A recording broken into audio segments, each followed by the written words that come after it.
एक रामनगर नाम का गांव था जिसमें एक शिवा नाम का लड़का अपनी माँ के साथ रहता था। उसके पिता का देहांत कुछ समय पहले हो गया था। उसकी माँ ही अब दूसरों को खेतों में काम करके अपना और शिवा का गुजारा करती है। एक दिन, माँ, आज शिवरात्रि है, चलो भोले बाबा की आरती का समय हो गया है और प्रसाद भी मिलेगा। चलो चलते हैं, नहीं तो प्रसाद खत्म हो जाएगा। हाँ बेटा, चलो चलते हैं। दोनों माँ बेटा गांव के शिव मंदिर की ओर चले जाते हैं। माँ बेटे दोनों मंदिर पहुंच जाते हैं। शिवा मंदिर के अंदर पैर रख देता है। मंदिर का पुजारी यह देख लेता है और गुस्से से बोलता है, मूर्ख लड़के, कर दिया ना मंदिर अपवित्र। अब मंदिर को फिर से धोना पड़ेगा। चलो भाग यहाँ से, कोई प्रसाद नहीं मिलेगा तुम्हें। हमें क्षमा कर दीजिए, हम चले जाते हैं। दोनों माँ बेटे वहाँ से लौट आते हैं। तुम निराश नहीं हो शिवा बेटा, हम शाम को प्रसाद ले लेंगे। अभी तुम मेरे साथ घर चलो, तुम वहीं खेलना। ठीक है माँ। शिवा उदास मन से माँ के साथ घर वापस आ जाता है। दोनों माँ बेटे बैठकर बातें कर रहे होते हैं। तभी मंदिर के आरती की आवाज आती है। माँ, मैं मंदिर जा रहा हूँ प्रसाद देने। ठीक है बेटा। शिवा मंदिर की ओर चल देता है और थोड़ी दूर पर एक पेड़ के नीचे बैठ जाता है।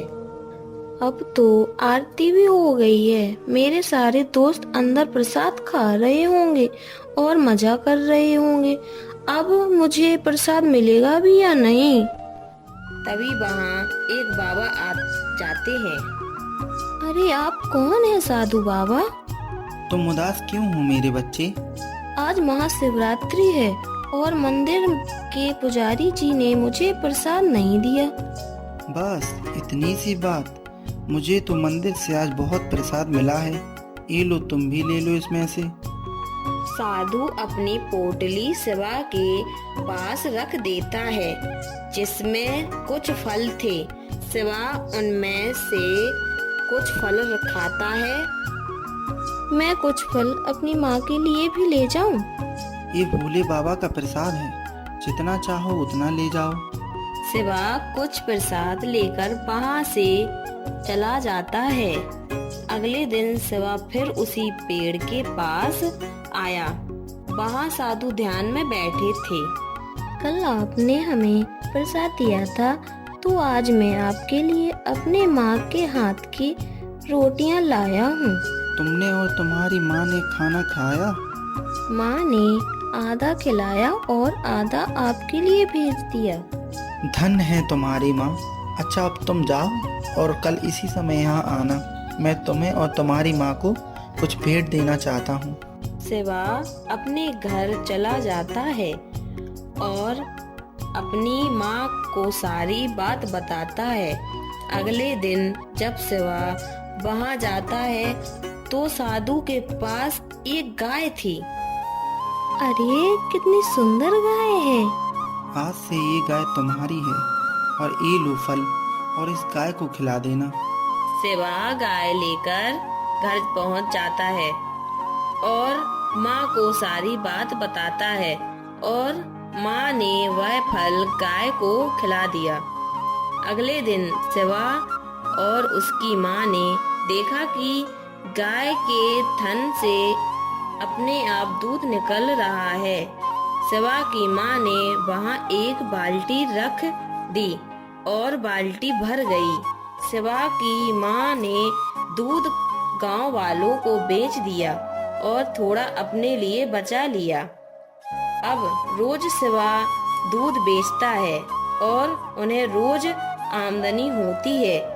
गाय के दूध में कुछ शक्ति थी जिससे लोगों की बीमारियां दूर हो रही थीं। गांव के सेठ को जब इस बात का पता चला तो उसने भी सोचा कि वह अपने बेटे को भी वही दूध पिलाएगा, क्योंकि उसका बेटा अक्सर बीमार रहा करता था। गांव वालों की बात सुनकर सेठ ने वह दूध अपने बेटे को पिलाया और वह ठीक हो गया। एक दिन, बेटा, तुम ये दूध कहाँ से लाते हो?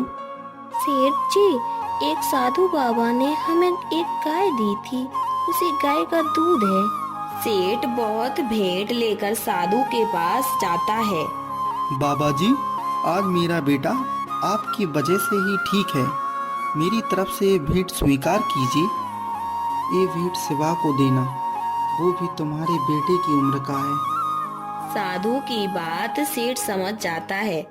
उस दिन से ही सेठ ने शिवा और उसकी माँ की जिम्मेदारियां उठाने का फैसला किया। अब तो उनकी किस्मत बदल गई। एक दिन शिवा और उसकी माँ साधु के पास गई तो साधु वहाँ थे ही नहीं। वहाँ एक शिवलिंग रखा था। माँ, वो साधु बाबा कहाँ गए?